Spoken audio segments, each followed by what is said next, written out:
Mes chers amis, recevez une fois de plus mes plus chaleureuses salutations. Ça fait vraiment une éternité qu'on ne s'est pas parlé. J'étais un peu convalescent, mais tout va bien à présent.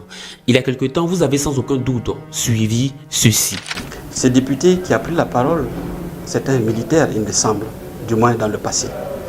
Il embrasse une carrière politique qui me semble déjà compromise par la façon dont il aborde les questions. Le Burkina Faso, ce pays d'Afrique de l'Ouest, illustre aujourd'hui l'échec dramatique de la junte militaire au pouvoir depuis le coup d'État de 2022. La suite, vous la connaissez. Ce qui nous avait le plus marqué, c'est l'ingérence et le droit de juger que l'Union européenne s'est arrogé à l'égard du Burkina Faso.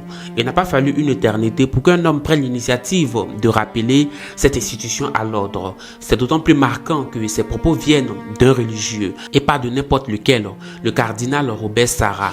Mesdames et messieurs, je veux aujourd'hui vous parler avec la franchise d'un fils de l'Afrique. Je ne suis pas venu pour opposer nos deux continents, mais pour défendre une relation fondée sur la vérité, le respect et la dignité. Un discours qui a été largement relayé par plusieurs médias, notamment les médias burkinabés et ceux de l'AES. Il y tient des propos particulièrement intéressants. Je vous propose de suivre. Africa unite. Honneur! Gloire! Honneur! Dignité! Honneur! Pouvoir! Vive l'Afrique unie et prospère. Vive la révolution! Alors mes chers amis, dès l'ouverture, le cardinal Robert Sarah pose les bases. Il insiste sur une idée essentielle. L'Afrique ne doit plus être considérée comme un espace où les décisions importantes sont prises par d'autres. Cette affirmation rejoint le discours de plusieurs dirigeants africains, notamment ceux de l'Alliance des États du Sahel, qui revendiquent le droit de définir eux-mêmes leur politique sans intervention extérieure. Écoutez. Mesdames et messieurs, je veux aujourd'hui vous parler avec la franchise d'un fils de l'Afrique. Je ne suis pas venu pour opposer nos deux continents, mais pour défendre une relation fondée sur la vérité, le respect et la dignité. Car je suis convaincu que l'Afrique et l'Europe ont un destin commun. Mais ce destin ne pourra se construire que si chacun accepte de reconnaître l'autre comme un partenaire libre et non comme un élève à qui l'on dicte ce qu'il doit penser. Un élève à qui l'on dicte ce qu'il doit penser. C'est justement ce qu'ils ont voulu faire en votant cette résolution. Cette résolution qui a été adoptée pour légitimer leur narratif et leur action. Poursuivons. Je le dis avec gravité, nous assistons aujourd'hui à une nouvelle forme de colonisation. Elle ne se manifeste plus par la conquête des territoires ou la domination militaire. Elle prend désormais la forme d'une néocolonisation culturelle et économique. Cette nouvelle domination s'exerce par les mots, par les accords internationaux, par les financements et par les conditionnalités imposées au peuple africain. Ces propos font écho au dernier discours du président Ibrahim Traoré, dans lequel il a évoqué les conséquences directes de la colonisation. Et il ne faudrait pas aussi que le syndrome de Stockholm soit une maladie commune à tous les Africains. Vous connaissez le syndrome de Stockholm? C'est un syndrome qui fait que celui qui vient te faire du mal, tu finis par l'aimer et le protéger. Est-ce que vous comprenez? C'est-à-dire l'agresseur, là, celui qui te fait du mal, qui te torpille, tu finis même par l'aimer et tu le défends, tu le protèges. Beaucoup de gens sont atteints de ce syndrome de Stockholm. Que ce soit ici au Burkina ou en Afrique en général. Parce que l'Afrique a beaucoup souffert. Et on a voulu effacer l'histoire de l'Afrique. Et beaucoup même ne connaissent pas l'histoire de l'Afrique. Mais pourtant, on ne doit pas être ignorant. Il faut qu'on connaisse notre histoire pour savoir où on va. La colonisation culturelle est la forme de colonisation la plus subtile mais brutale, car elle ne s'empare pas seulement des territoires, elle façonne les esprits, influence les valeurs, réécrit l'histoire et finit par amener les peuples colonisés à adopter la vision du colonisateur comme si elle était la leur. Le Burkina Faso l'a compris. Maintenant, le cardinal parle de la question des homosexuels. Écoutez. Lorsque l'on parle de droits humains, de santé sexuelle et reproductive, ou encore d'égalité de genre, il ne s'agit pas toujours d'un dialogue sincère. Trop souvent, ces expressions servent à imposer des conceptions de l'homme, de la famille et de la société qui sont étrangères à l'histoire.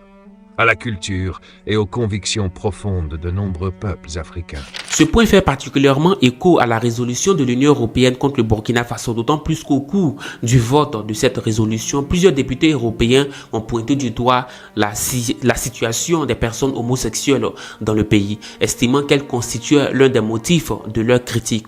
Je vous propose d'écouter cette intervention. Mes chers collègues, aujourd'hui au Burkina Faso, les critiques sont muselées. On propose également de pénaliser la communauté LGBTI+, ce qui suscite énormément de préoccupations. Par aucune lutte contre le terrorisme ne peut justifier ces violations des droits fondamentaux. Human Rights Watch, Amnesty International documentent des violations massives contre les droits des civils. On parle de tueries et de déplacements forcés qui sont synonymes de crimes contre l'humanité. Pourtant, l'impunité est toujours de mise. J'invite l'Union et les États membres à mettre au centre de leur engagement avec le Burkina Faso le respect des droits de l'homme et soutenir également une enquête indépendante face à toutes ces violations graves. Merci.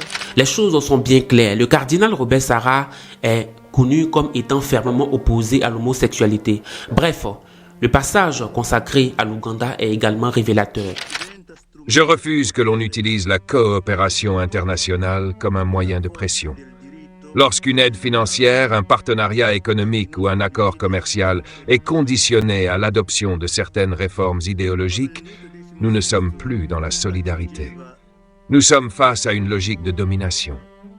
Je vois avec inquiétude que le commerce, la finance et les instruments juridiques deviennent parfois des leviers permettant d'influencer les lois des États africains. Ce n'est pas ainsi que l'on construit une véritable fraternité entre les peuples. L'exemple de l'Ouganda est révélateur. Lorsqu'un pays souverain adopte une législation conforme à ses choix démocratiques et à ses valeurs, il ne devrait pas être menacé de sanctions diplomatiques, économiques ou commerciales. Le droit d'un peuple à choisir son propre chemin doit être respecté. J'entends également les responsables africains qui me disent qu'au cours des négociations, certaines exigences sont présentées comme incontournables, avec cette idée sous-jacente. Si vous ne signez pas, il y aura des conséquences. Cette manière de procéder ne traduit pas un partenariat d'égal à égal. Elle entretient un rapport de force que je ne peux accepter. L'Afrique ne demande pas la charité, elle demande le respect. Elle ne refuse pas la coopération avec l'Europe. Elle refuse simplement que cette coopération soit accompagnée d'une volonté de remodeler son identité, ses traditions, sa culture ou sa vision de la famille. Je demande donc à l'Europe d'écouter davantage l'Afrique, respecter notre souveraineté culturelle, respecter notre liberté de choisir notre propre modèle de société. Coopérer avec nous sans chercher à nous imposer des agendas idéologiques qui ne sont pas les nôtres. L'Afrique n'est pas un laboratoire où l'on expérimente des modèles venus d'ailleurs. Elle est un continent de civilisation, de foi, de tradition et d'espérance. Elle a sa propre voix, sa propre histoire et sa propre dignité. C'est dans le respect mutuel et non dans la pression économique ou culturelle que nous pourrons construire un véritable avenir commun entre l'Europe et l'Afrique. En définitive, ce discours du cardinal Robert Sarah trouve un écho particulièrement intéressant dans le contexte actuel des relations entre l'Europe et plusieurs États africains, dont le Burkina Faso. Ces paroles mettent en lumière un débat de fond sur la souveraineté, le respect des choix des peuples et la nature des partenariats entre l'Afrique et l'Occident. Le cardinal Robert Sarah a le mérite d'aborder avec courage des questions rarement portées dans les grands médias internationaux. On peut d'ailleurs s'interroger, s'il avait critiqué l'AES, vous aurez sans doute vu certains médias occidentaux vulgariser ses propos. Mais comme il parle en bien, comme il parle du continent en bien, très peu en parlent. Qu'on partage ou non son analyse, le cardinal invite à une réflexion essentielle. Les relations entre l'Afrique et l'Europe peuvent-elles véritablement être équilibrées si elles reposent sur des rapports de force, des conditionnalités ou des sanctions?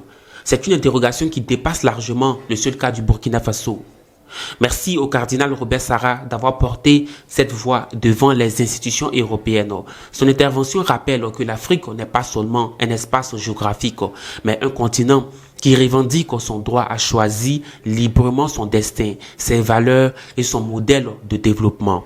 Enfin, il nous appartient à nous autres Africains de faire connaître ce type de discours, de les analyser et d'en débattre. Car dans cette guerre de l'information et des récits qui façonnent les opinions publiques, celui qui ne raconte pas sa propre histoire laisse d'autres la raconter à sa place. La bataille ne se joue pas seulement sur le terrain diplomatique ou économique, elle se joue aussi dans les médias, sur les réseaux sociaux et dans les esprits. Faire circuler ces idées, les confronter aux faits et nourrir un débat éclairé est une manière de contribuer à ce que la voix de l'Afrique soit entendue dans toute sa diversité. C'était Nanon, je vous dis merci et j'espère vous lire très prochainement.